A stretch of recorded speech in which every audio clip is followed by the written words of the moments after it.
Hi guys, Rodney Walker of Grand Central USA. In this edition of Ask Rodney, I'm going to be sharing a question that came in from someone who I'm going to keep some anonymity around. I'm going to call her Gigi just to protect her identity.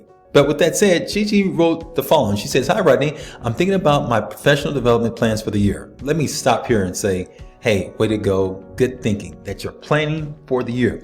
She continues and says, "I'm looking into the possibilities of getting a credential such as from GPCI. Would you recommend something like that? I've been grant writing for 3 years now with 30 years of editorial experience before that." Wow, that's awesome. She goes on and says, "I've been successful and my GPA membership has helped me understand the ethics and other considerations around grant making." Awesome. "Plus, I've been to tons of webinars. Where I think I could use the most help is around communications. As a grant writer for 30 years, I've always been behind the scenes and am surprised sometimes at how I've lost some of my oral communication skills over the years. Thoughts, recommendations? I'm also wondering if that is something that foundations look for in nonprofit grant writers. Thanks, Gigi." All right, Gigi, thank you for sending in that question. I think it's a great question, and I want to address it. You know, there are so many wonderful ways to learn grant development and grant writing.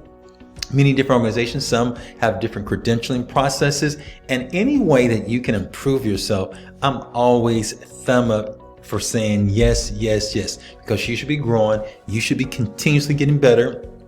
And I'm also a big fan of getting around communities that are doing what you're doing to help you continue to grow. It's something about hanging around other people that are doing what you're doing and having some people that are farther ahead of you that will inspire you to continue to move forward. Also, those that are a little bit behind you gives you an opportunity to share what you've learned and also help them out along the way.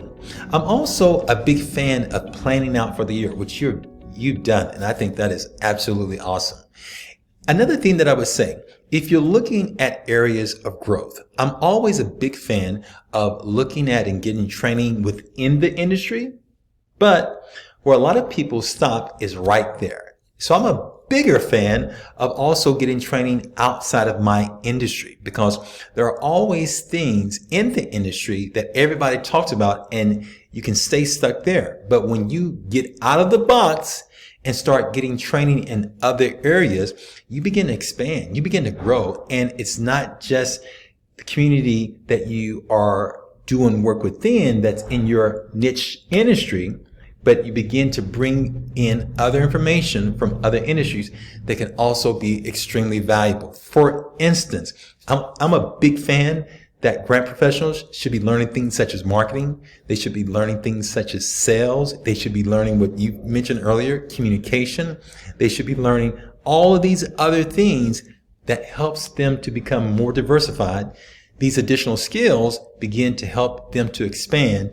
And I think communication, like you're asking about, is an excellent one that you should be growing in and continuing to develop. I think everybody should be working to grow in that area. I think everybody, truthfully, should be interested in growing in the areas of sales as well, because think about it. All of us are selling all the time. Even if you're a teacher at school, you have to sell the information to your students to get them to even believe that they can learn. So you're always selling.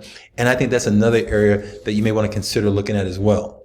Now, as it relates to continued development, I would say find the areas that make the most sense for you. I have a whole series of trainings that talk about certifications and the importance of them, the benefits of them. And if you'll visit me over at grantcentralusa.com, go to the blog.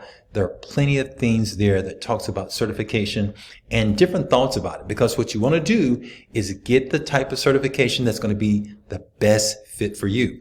And then also look at who's going to be working with you to continue your growth and development. That becomes very important. Also, don't rule out the possibilities of getting with other people that maybe have that skill, that specific skill that you're looking for, and get some laser beam development and growth training from them, even coaching. So there are a number of different ways to do what you're seeking to do. My encouragement is find what fits best for you. So as you continue to do that, you'll find that you will find the training that makes sense for you. And as you get that training, I'm going to encourage you to grab a hold of it and run with it. Okay. Hope that answers your question. Wishing you the very best. And remember, be brave, be bold, be brilliant. Always take charge.